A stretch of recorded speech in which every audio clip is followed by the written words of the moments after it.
गुनाहगारों को डरने की ज़रूरत नहीं। अस्सलामुअलैकुम दोस्तों, आप सल्लल्लाहु अलैहि वसल्लम ने मेराज की रात अल्लाह ताला से दरख्वास्त की कि मेरी उम्मत का हिसाब मेरे हाथ में दे दीजिए। तो जवाब मिला कि ए अहमद, ये मेरे बंदे हैं, मैं इनके अयूब आप पर भी नहीं खोलूँगा। आप अलैहिस्सलाम ने अर्ज़ किया कि इलाही, गुनाहगारों का क्या होगा?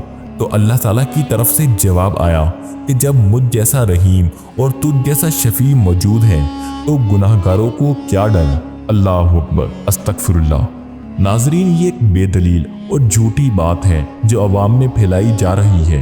नबी करीम सल्लल्लाहु अलैहि वसल्लम ने मेराज के मौके पर ऐसी कोई बात नहीं कही थी।